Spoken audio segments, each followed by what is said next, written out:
All right, we're going to get started. This is the meeting with the board of the Drupal Association, formerly known or typically known as a board meeting of the Drupal Association. But since there were no voting items today, we decided to dispense with the pageantry of a formal board meeting and just have a meeting of the board. Welcome everyone.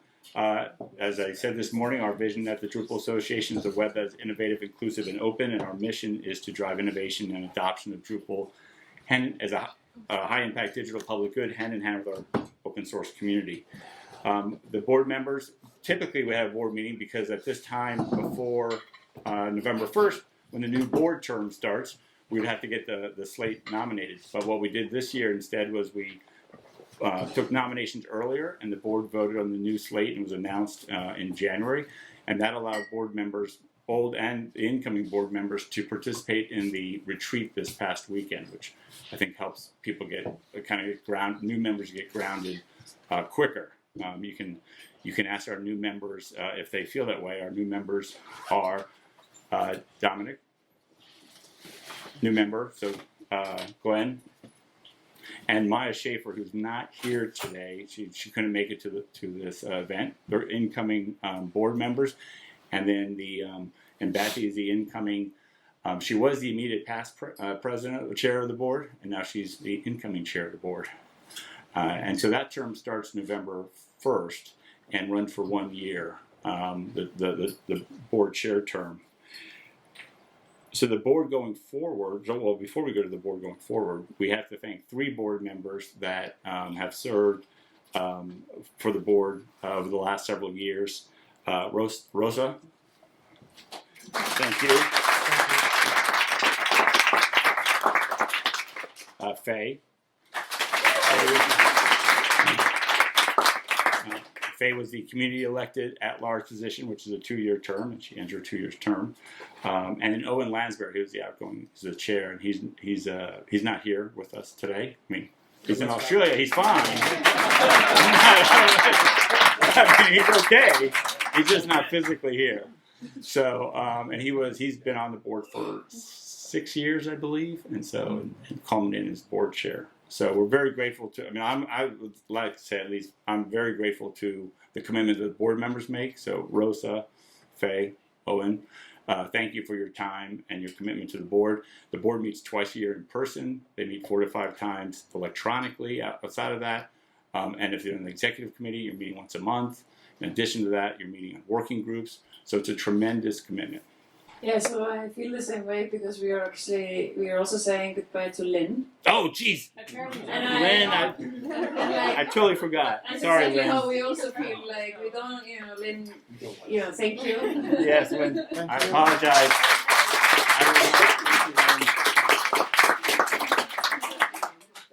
Don't go. Yeah.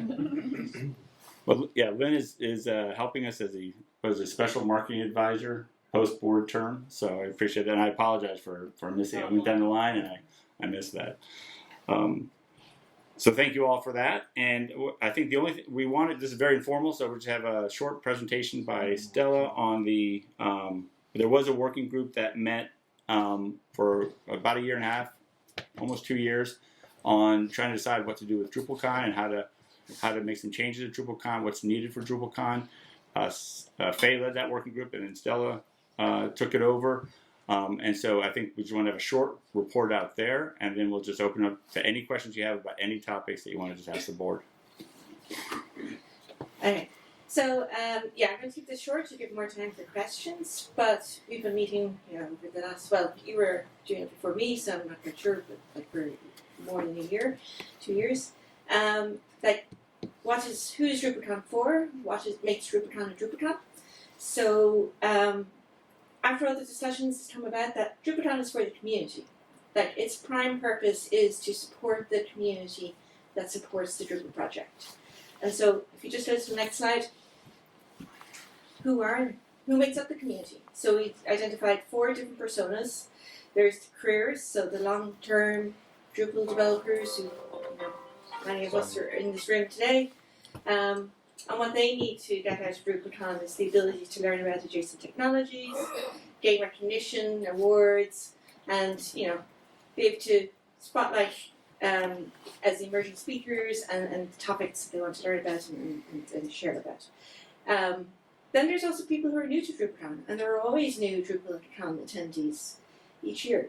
So we need to improve the onboarding process for them so they feel more welcome. Like, we're a very welcoming community, and we all love the hallway track as careers, but that can be a bit daunting for newcomers to the Drupal community, so they don't know anyone. So, there's new things that are happening in terms of there's a guided tour this morning around the conference venue for first-time DrupalCon attendees. So there's encouraging that and giving them more opportunity to get actively included and actively involved in the community. Then there's agency owners and business owners. They want to expand on their learning about adjacent technologies. They want to meet with their peers. So we had the partner summit yesterday. I don't know if many of you attended that, but we want to encourage that so people can meet and collaborate. But they also want to engage with end users, and we can encourage that through the Splash Awards, which leads into the enterprise clients, of course, who want to gain recognition through Splash Awards. And we want to highlight the keynotes for them and encourage them to go towards the keynote and adopt Drupal or learn more about Drupal if they're on that end. Enterprise clients actually also have in-house developers, so they can also be careers, so they overlap. If you just go to the next slide. Yep. So the recommendation coming out of the working group is that we should establish a global steering committee. So Europe has already had a steering committee for DrupalCon Europe. So I should point out that DrupalCon is organised generally by volunteers. Volunteers pick the sessions. And yes, there's Pony and there's Conference Direct and different organising partners who help with the operational and logistics and on the ground and the financial budgets and that. But it is a community-driven project, and we're very involved in the direction of each DrupalCon. So DrupalCon Europe has a steering committee that's now in each DrupalCon has a steering committee, and we want to establish a global steering committee, which is to provide that cross-pollination, that cross-learning between the DrupalCons as to what works, what doesn't, how we can learn from each other. We tried this, let's try to do. And it's going to be made up of 2 representatives from each local, regional DrupalCon steering committee, 1 representative from core and initiative leads, 1 representative from the DA. And the idea is that they'll meet quarterly to just have discussions as needed, and but we'll still be relying on the operational. The local events will still run the operational and practical elements of each DrupalCon. Last slide. So further exploration areas for the global steering committee that they can. What will they be doing? Continue to find ways and new ways to engage our 4 different personas. Also reviewing sponsorship packages. Is there other ways that we can add value to our sponsors, many of whom are DCPs or Drupal certified partners? And there's been great work done by Megan in the DA in the last year for this in Chicago coming up. So new ways of adding value to our sponsors, including the option for no boots. Like, we need to sponsor without taking out a boot at DrupalCon. So it's up to each local or regional event as to what they can achieve and what they can do, but it's, that might go elsewhere. Then coordination with local campus, of course, making sure that we don't collide with our events, clashing dates, and so on. And then alignment with Drupal project initiatives and the Drupal project initiative leads so that we are coordinated on the themes for the DrupalCon, as in what's happening with the Drupal project, and how we can support that through the session selection process. And then, there's been more improvements about the global session selection process. We've introduced new standardized consistency across all the regional DrupalCons as to how sessions are selected and the process for that, because it was a bit different in each one. And lastly, continue exploring cost-saving measures that we can do to make DrupalCon more affordable for everyone.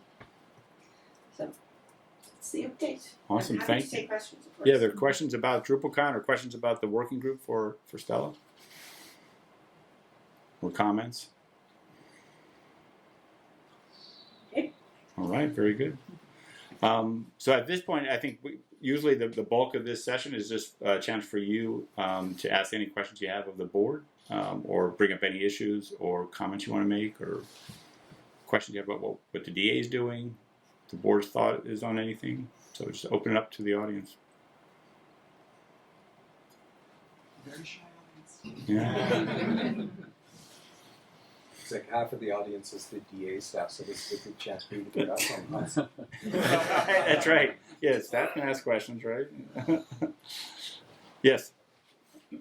So, you want to give him the mic?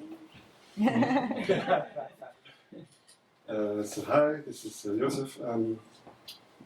I just wanted to share an experience I have frequently when attending DrupalCon. I like the people, I like the hallway, I like the sessions. What I struggle with is the attendee experience in terms of how I build my schedule, like the whole. I don't know. I'm using this app and it's not synchronized to the website. So if I don't know, I think it's more like a European problem with how we work with Kony, but maybe it's also something we could join efforts for all the DrupalCon attendees to make the attendee experience more delightful and more modern. Yeah. Just Jan? Just Well Okay, done. no, just on that, but just answer that first. That there is that's the Kony app that we're using in DrupalCon Europe, and then in the US they use Sessionize, and I think the plan is Sessionize for looking my to confirm Sessionize to confirm for Rotterdam, or session on. confirming that we're using Sessionize for the app in Rotterdam. It won't be used for the app, just Just the section. sessions, but we are exploring other ways that we could create like an iCal that someone in the community made, and Fran actually on our team is going to speak to him while he's here to see if we can somehow make it in Drupal to make it sync up to your iCal so it's a little easier. Did you have a question, Jan? I was just going to pile on that. Yeah. Exactly.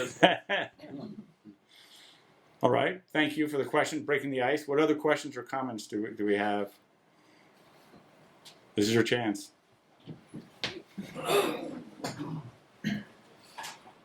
Hello there, George Matt. So over the last few days, in preparation for a session I'm going to be delivering on Thursday, I've been kind of going through some of the last kind of 10 years or so of publicly available Drupal Association financial reporting. And so one of the things that I've noticed is that for the last 2 years, spending has exceeded revenues. And that we are, and I also am aware that there have been significant cost-cutting measures made at the association. Right. And I don't think any of us want any more of that if it can be avoided. But I also note that revenues are still, over the last 5 years, nowhere near what they were pre-pandemic. And so I guess I'm curious what the association's strategy is, for increasing revenue. There are many ways one can increase revenue, but I'm curious, what options the association is looking at in ways that are consistent with the values of our community. Sure. Just a little question. It's a little. Yes, that could take the rest of the time. So I will lead off on that and invite other board members to speak up if they wish. So you're right. So the kind of the long, short history of Drupal Association funding is that between 2010 and 2019, DrupalCon North America attracted not only 3,000 attendees, plus or minus 200, regardless of the city that it was in, Baltimore, Denver, Seattle, Nashville, but it also threw off such excess cash that it funded the operations of the Drupal Association. We started to see a decline in 2019, and then COVID hit in 2020. The association's finances were bolstered by the generosity of the community. A lot of folks contributed to keep it going, and government loans in the U.S. that were allowed to that prop up the finances. Coming out of the pandemic, we came back to Portland, and that was the first year, 2022, and it was clear. Well, it was beginning to be clear. That was a test case, but it was beginning to be clear, and it's clear now that DrupalCon excess funding from DrupalCon wasn't there to fund the operations of the association, and that's been the primary drop has been that. Over the last year there was a net loss, so expenses exceeded revenue, and over the past year we've had to make some cuts because we continued to see projected revenues not hitting goals, not hitting where we wanted to be. So there were some staff cuts. We've reduced staff costs this year and made other cuts. So that's kind of where we are today, and we're projecting through the end of the year.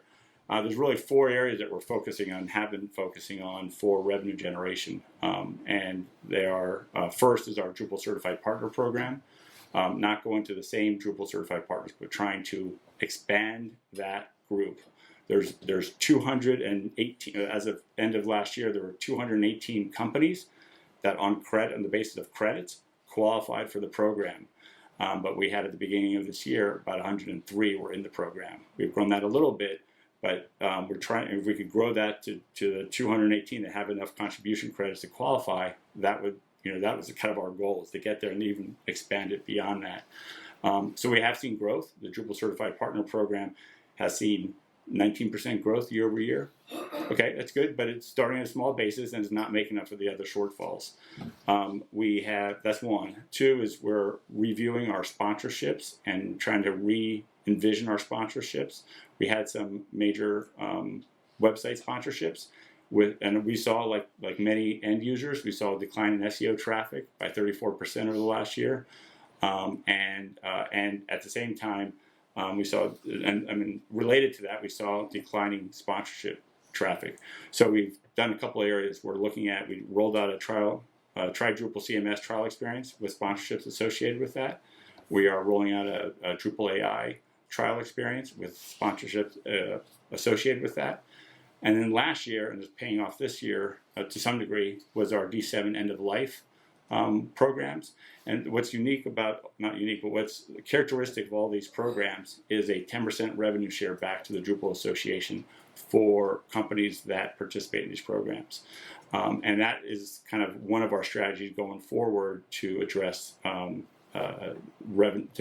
grow revenues, which is enter into arrangements with Drupal certified partners where it's mutually profitable, where the partner makes a commitment that some percentage of the revenues get contributed back to the association. Personally, I think that's consistent with the values of open source, but I'll be open to what people are thinking on that. So that's the sponsorships. The last 2 areas, which are kind of speculative and growth areas that we don't have a lot of internal expertise on, but we're trying to grow that, is our subscription service. So we have a Drupal Steward program that provides security services on a subscription basis. That's like right now, Pantheon and Acquia both subscribe to it, and so their sites are protected from 0-day vulnerabilities that are reported into the security team, they give them advance notice so that they can make sure that their systems are prepared for 0-day, and we're trying to grow that and add other end user centric services that we can provide. So this is a new area for us to try to explore that. And we had a meeting with some of the Drupal certified partners a few weeks ago to talk about what services do end users want that DCPs could help us sell that could then offset some of the DCP costs that Drupal certified partners are paying. And then lastly is, I think, grants. And that's been something that the association has been chasing for the last several years, that we haven't been successful in growing a bona fide grant philanthropic program that provided enough substantive funding to keep us going. But we did win one grant in 2023. We've just won another grant from the Sovereign Tech Agency. Thank you, the German Sovereign Tech Agency. Thank you. And so I do see there's some hope there, but that's not right now hope for like sustainable long-term funding. But one of the reasons where there's an interest in creating a not-for-profit in Europe that is Drupal oriented would be to access a lot of funding that's in Europe for digital sovereignty, digital public infrastructure, etc. So that's when we hear about the International Federation. That's not the whole reason for doing it, but that's one of the primary reasons for interest in that. Again, that's a little bit longer term, but those are the, I would say the sponsorships and the DCP, we know how to do those things, and we have a track record with those, and it's about getting it right and growing it. We brought on Molly Schenberger, who's, for the first time, at least since I've been here, we have a Chief Revenue Officer, Molly Steiner. So very excited about having her on.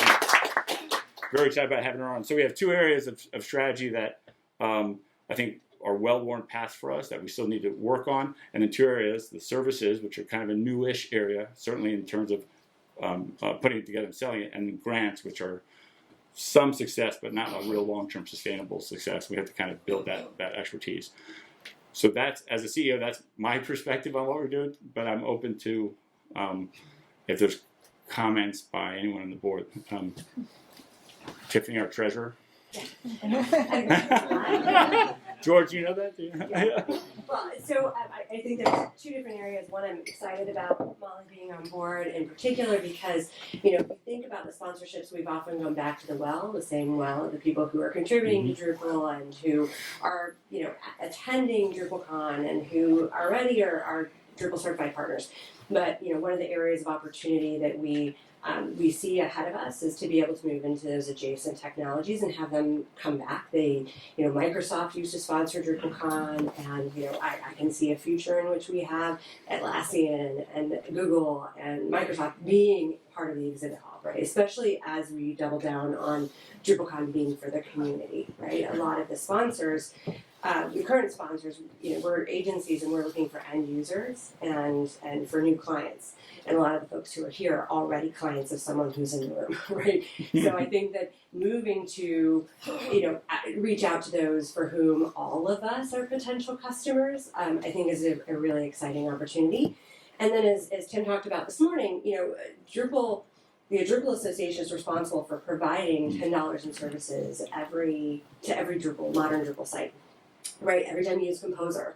Free to you, not free to us, right? And so I think that there are, particularly as we think about those end users, there's a value to them in the risk management side of saying, actually, this is really important. We've built our business or we've built a critical service on top of Drupal, and we want to make sure that upstream it's secure and stable. So I do see there's opportunity for us to, one, raise awareness that we do provide services to those end users, and they don't realize that they're not free. They've always had them, and we've gladly expanded them as part of how we support the modern development process. But I think the more we talk about it, the more we make it clear, and the more that we then invite folks in to help make sure that our infrastructure is rock solid and stable, which it always has been.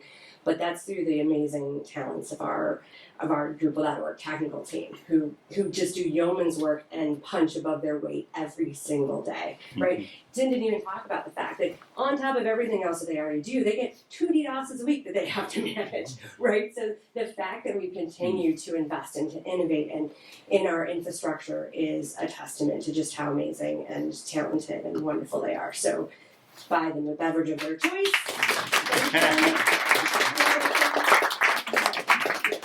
We need to talk about that and be really clear that that's not a strategy. That's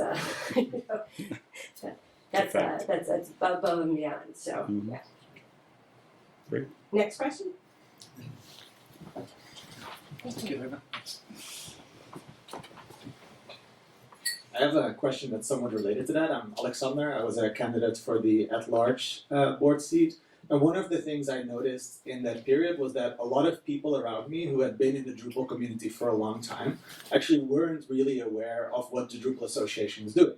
But when I talk to people at the Drupal Association, there's a lot of communication that you're doing. But what I found is that a lot of the communication that you're doing is targeted at members because they have signed up. But to become a member, you need to donate, which for a lot of people is actually a hurdle because there's a little bit of a chicken egg with not knowing about what the Drupal Association is providing to them, and thus not having an incentive to sign up. Has the board considered maybe linking membership, for example, to having a Drupal.org account, making membership free so that they come into the communication bubble of the Drupal Association, and only then being able to reach them to gather funding rather than having that hurdle at the start.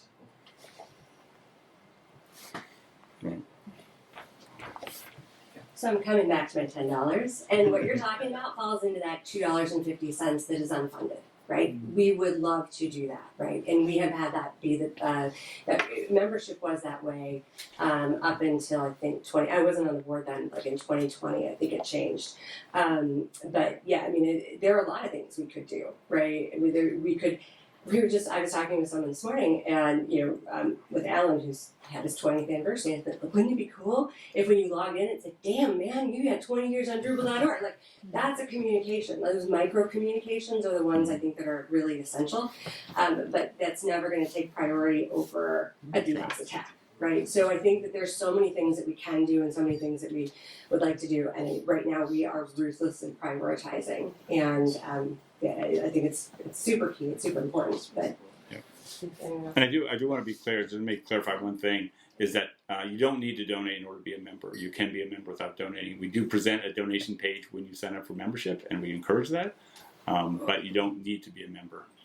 But, you don't need to pay. You can have zero. I mean, you don't need to donate to be a member. And we do have email lists that are not. We email people who are not members. Yeah. Can you sign up without a human in the loop without paying? Yes. Because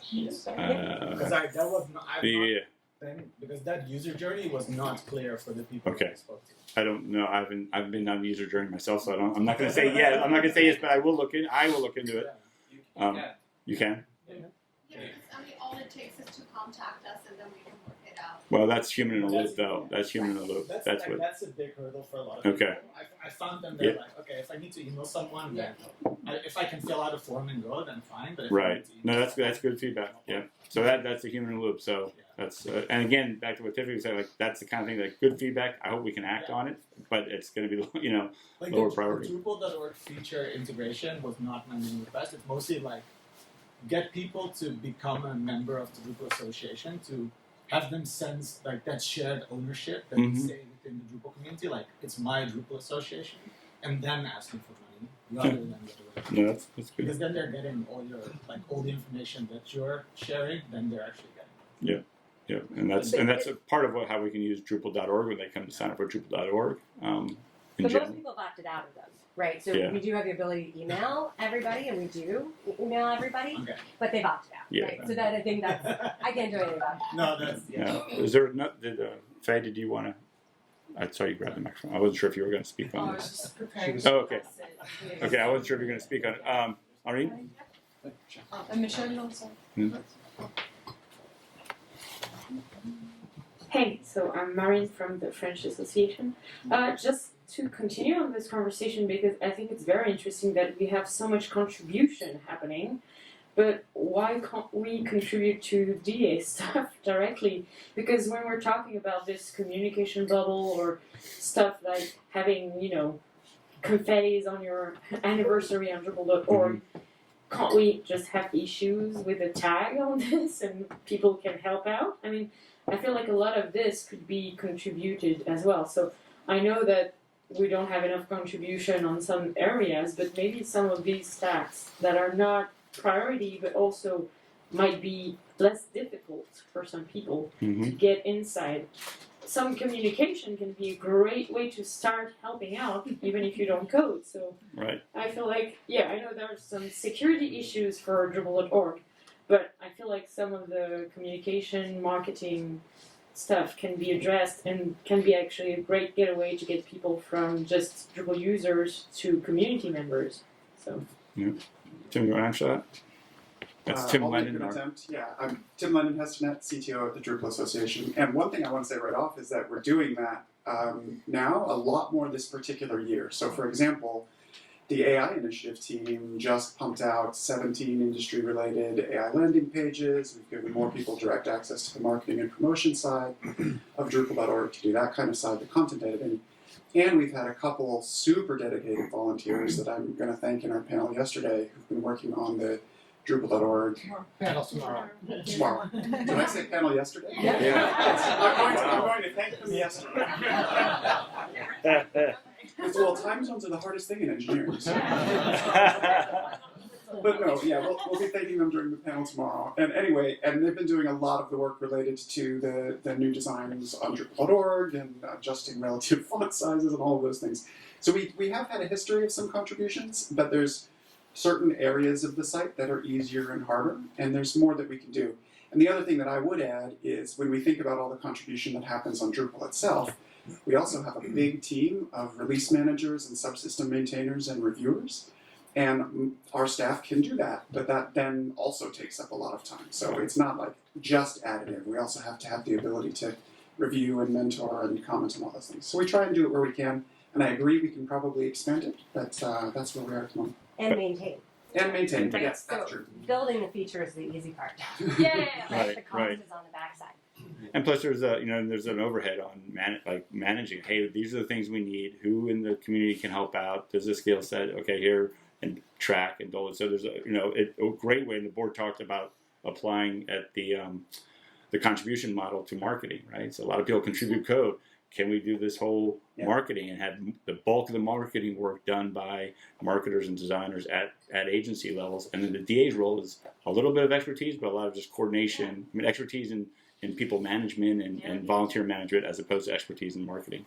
And that exists. Promote Drupal. Yeah, exactly. Right? So that doesn't. Yeah, and I think there's, again, ways we can reemphasize it, ways we can make it visible, ways we can use it as an on-ramp, absolutely.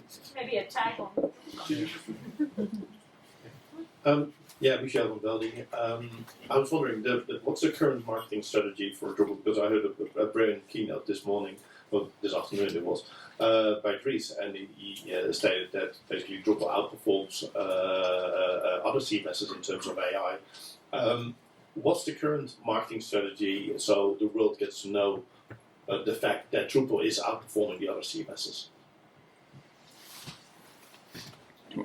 Then you want to take a shot? Sure. Happy to. We developed a marketing plan earlier in the year, and it included a lot of marketing activity that just the DA had just never done before, and the community hadn't done before. So we spent a lot of time working on rebranding, spent a lot of time working on kind of updating D.O. So over the past quarter, for instance, Ryan, the product marketer on the DA staff, spent a ton of time around updating case studies and industry pages and just making sure that when someone comes to D.O, based on what they're looking for, they get what they want and not what they weren't looking for, right? And that. We also did some activity like to build awareness. So one thing is that we actually had a PR person on staff for a couple months. We turned her off a little bit now so that we can turn her back on, just to stretch our budget, to turn it back on when we do the launches. So when we have 2.0, when we have Canvas, that PR person is also going to help us get out the great AI study. Patty, what's it called, the AI study? AI survey report? AI survey report, to get that out as well. So we're going to do more press and analyst stuff. And then we're also trying to build more awareness, like we're doing some events with joint partners. So we're asking all of our DCPs, do you want to go to a non-Drupal show? The DA will come and participate some and pay some of the cost, but can we get other partners in the booth with us and share that cost? So we had like 2 really good examples of doing that, and now we're going to kick into doing that again for 26. So Web Summit was a good example of that. So activity across the board, and I think we have an opportunity to do a lot more once we have a launch of 2.0 and Canvas as well, and in AI, no question, more AI activity. Did that answer your question? Yes.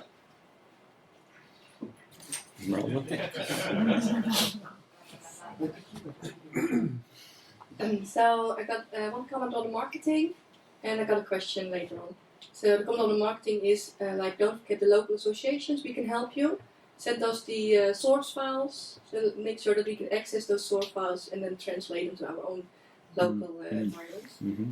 That's we had contact with Nick, but so he's looking for a new contact person.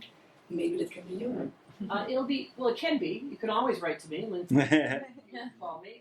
But Ryan is really the first Ryan. person. Yeah, so Ryan Whitcomb from Australia is not here. He's our contact, and then there will be a board. There's Maya Schaefer has a marketing background. She'll be joining the board. She's with Evolving Web. Nice. And then my other question is, can you elaborate a bit more on the federation? Because we heard a lot about it in Atlanta. So where is it now, and what are you going to do? Sure. let me give you an update on just the work, what the working group has been working on, and then I'll invite board members to weigh in on their views on this. So at DrupalCon Atlanta, the board, we had a discussion. We saw what was going on in the U.S. We saw opportunities in Europe, and so there's a discussion about we should have a presence in Europe. And then there were conversations at NIDA that we knew about. I said that was seeking a better relationship with the DA and with more coordination in Europe. So those three things, we saw opportunity there to combine and solve those three things. Created the working group to explore with local associations an idea of a federation. And a federation is specifically an international not-for-profit, probably incorporated in Belgium, and then associations would be actually voting members of that federation. So it's important to think like the DA would evolve away, and the DA would just be a member of this larger federation as opposed to the DA having the same as now. But the responsibilities of the DA would have to go to the federation for that to happen. So we polled a bunch of local associations, got a lot of demographics about what capacity they had, were they incorporated, their finances, how stable were they, did they feel they were growing or declining, what do they need? And then we put together a proposal called a business model, which would be an arrangement between the local association and this international not-for-profit, where we would administer joint programs to try to tie the group together. And it was around 6 areas, like membership, like a certification program, like events, that type of thing. Like what would be the roles of the international not-for-profit and what would be the roles of the local association. We put that out, got a lot of comments on that. I spoke with several individuals, so we got general comments, and I spoke with several individual association leaders. And so the status now is we're refining that based on the feedback we got, and we'll be putting it out for round 2 of conversation. And then I'm having the next step conversations with local associations, specifically one by one, to say if this would happen, if this is the way it's going to go forward, could your association buy into this or not, and try to get individual associations to say, yeah, we're ready to move forward, or no, we still have problems and we have concerns. So from a working group perspective, that's kind of the status of that work. That's kind of tactical. I know there's broader ideas about the goals of a federation, the value of presence in Europe in terms of getting before the EU and being part of their efforts to support open source public infrastructure and so forth. So that's kind of the status of the working group. There was a robust discussion at the board retreat, and the outcome of that was like, we're going to continue to investigate and work on this tactical before there's like ready for a vote to like move forward in one direction or the other. So other folks who want to just comment on anything about the International Federation, your views on it? I think one of the next steps you'll see, right, as we look to move in this direction, there's a little bit of chicken and a little bit of egg on this one, which one's going to come first. And so what's happened to date is kind of getting an agreement in principle around what could this look like, what might we do, right? And then the next step, once we have a general direction around that, would be to start to create the things that are called Memorandum of Understanding, or MOUs, which don't obligate anybody to do anything unless the next step happens, right? That's how you have an agreement to do a thing if another thing happens, but that we're all on the same page. And so I think that as there's actually quite a number of those, in addition to one with each of the local associations that would be coming on board. As they come on board, there are ones that would have to happen from the DA perspective, right? And then there's some that probably have to happen with DREES. And then there's lots of different parties that have to have agreements with each other, right? So I think, and then all of that has to actually be vetted so that we don't compromise our 501c3 status, so that we actually are compliant with the AISBL status. So there's a really technical component, I think, that's going to come up next, but the work that the group has done in terms of getting a sense of what the shape of it is, I think has been it's been amazing work, and I've been so encouraged and appreciative of everyone who's been involved in those conversations and open and candid around those. I think it's been really helpful. So there's a technical thing, very legal, that has to happen to be able to coordinate all these pieces, and I think that's coming up. Fun times. We've got a couple of minutes left. There's a question all the way up there.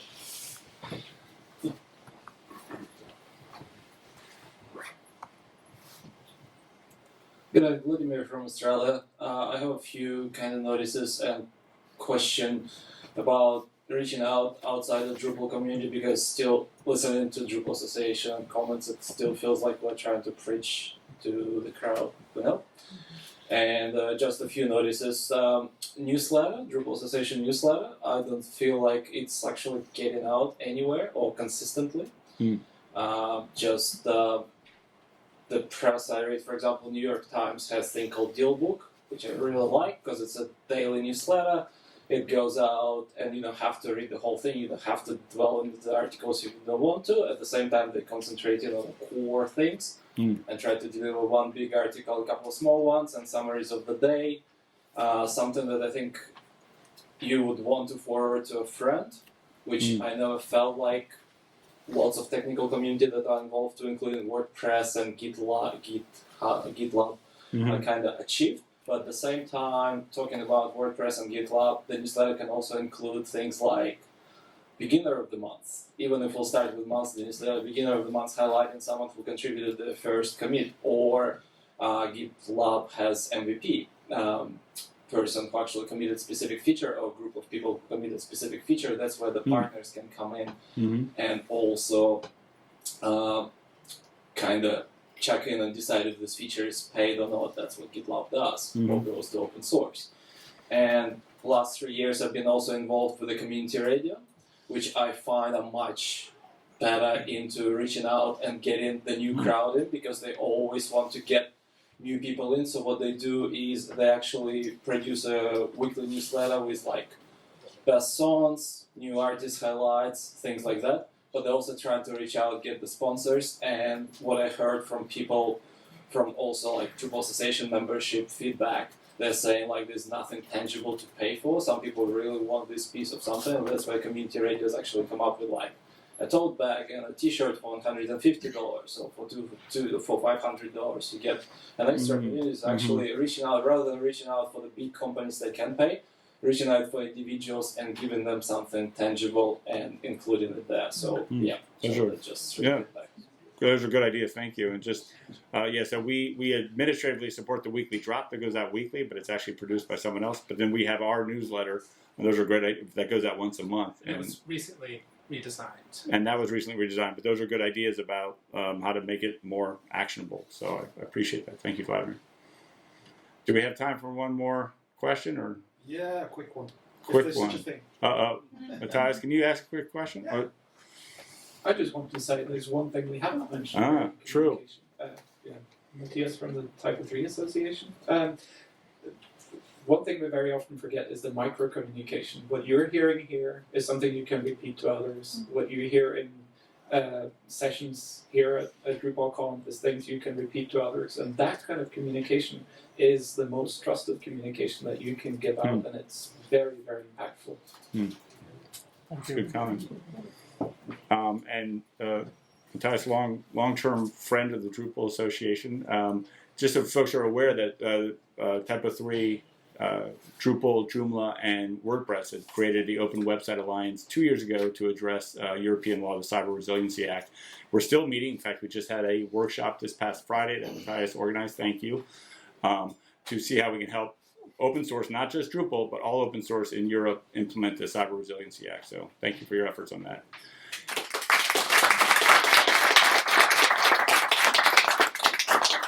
All right, with that, I think that's it. Thank you all for attending and for asking questions. And enjoy the rest of your DrupalCon.